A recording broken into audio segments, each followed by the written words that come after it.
here we go on to look at demand curves in a bit more detail. Now consider a particular demand curve here.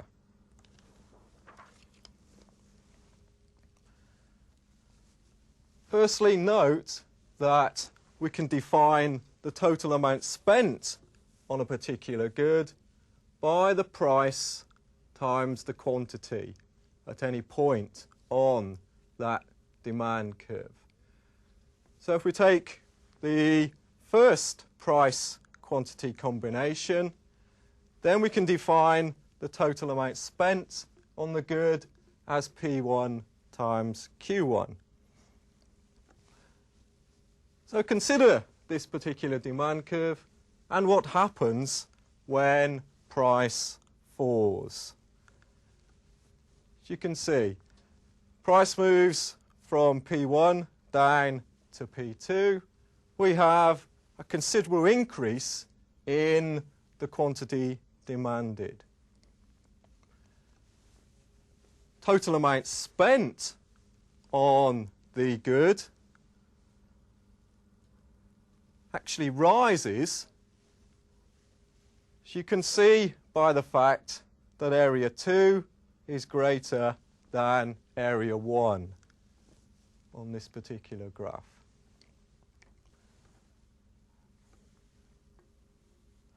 And this is because the quantity demanded is very responsive to changes in price. So a fall in price has a very big effect on quantity, and total expenditure on the commodity rises. Now consider a second demand curve.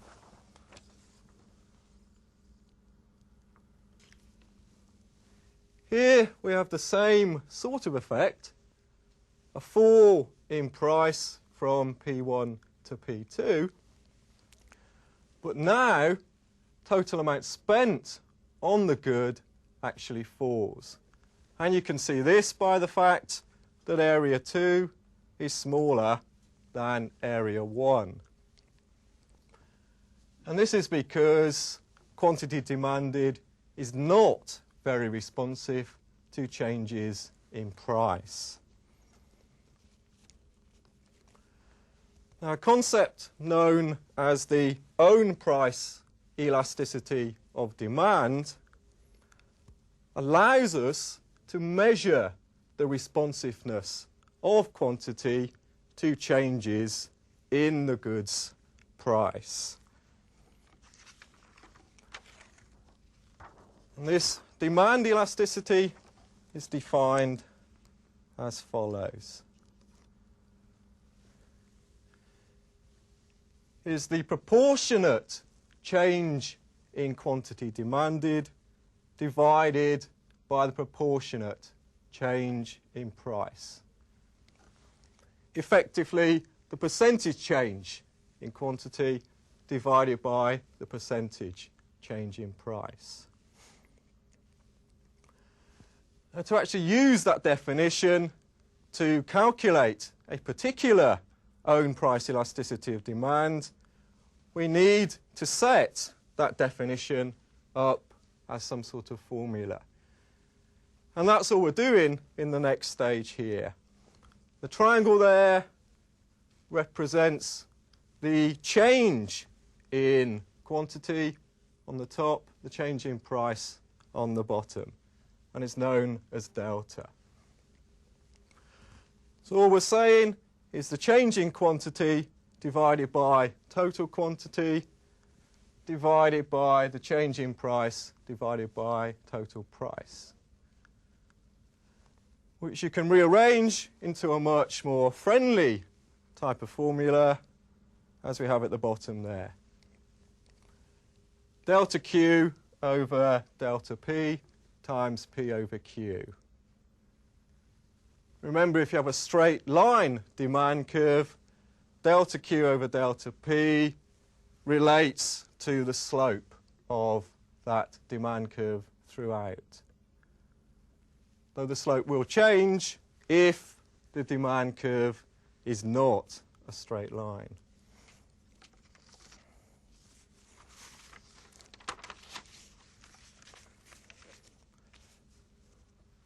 Now, depending on the nature of the relationship between quantity demanded and own price, we term the nature of the effect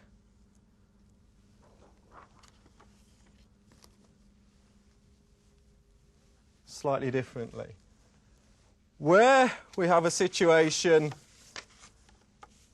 of a change in price which has no effect on quantity demanded, refer to that relationship as perfectly inelastic. Your calculated elasticity would be equal to 0. Where we have a situation where a change in price leads to a smaller percent change in quantity demanded, we refer to the situation as inelastic. And we have an absolute value for that elasticity of between 0 but less than 1.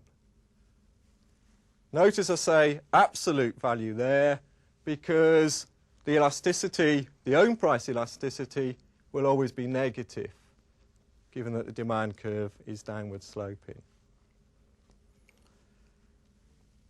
Where we have a situation of a percentage change in price having an equal percentage effect on quantity, we refer to that situation as unit elasticity. An absolute value for that elasticity equal to 1. Where a percentage change in price has a greater effect on the percentage change in quantity, refer to that situation as elastic. The elasticity calculated will be greater than 1 but less than infinity. Finally, we have a situation where we could have a perfectly elastic demand curve. Here, the calculated elasticity is effectively infinite. But what we are saying is that consumers will buy all the quantity they can at a given price, but nothing at a higher price.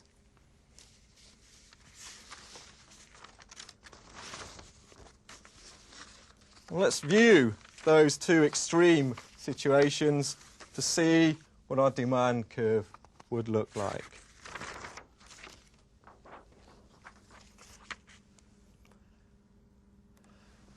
Our first case, the perfectly inelastic demand curve. Here, as we've said, change in price has no effect on quantity demanded. So we effectively have a vertical demand curve.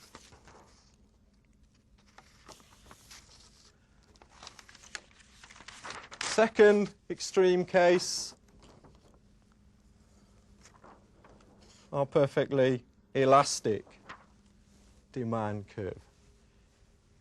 Here, as we said, consumers are willing to buy all they can of the good at particular price given here, but nothing at any higher price.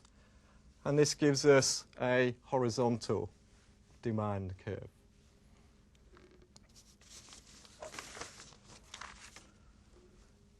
Now, in the same way as when we looked at our demand function and identified different factors which influenced it, we can also define other elasticities, not just own price. For example, we could define cross-price elasticity to measure the effect of a change in the price of one good on the quantity demanded of another.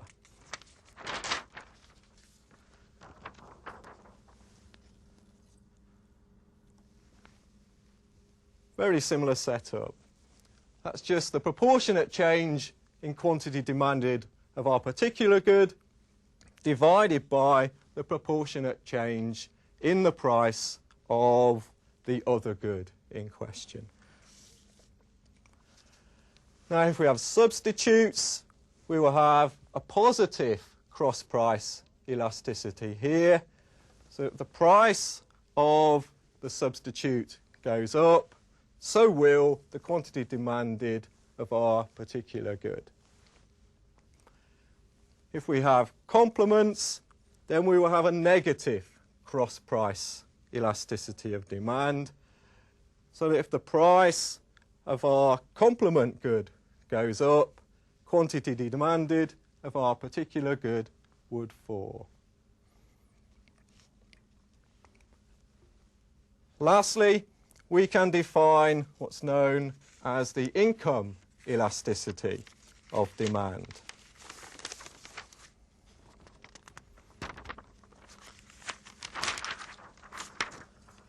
Again, a very similar relationship.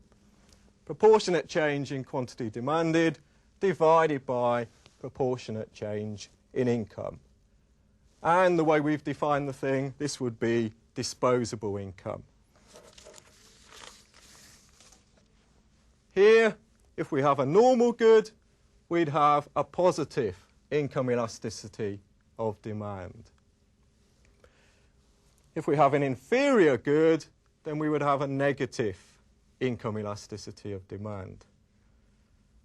In our final case, where there's no relationship between income and quantity demanded, we'd have an income elasticity of 0, not surprisingly.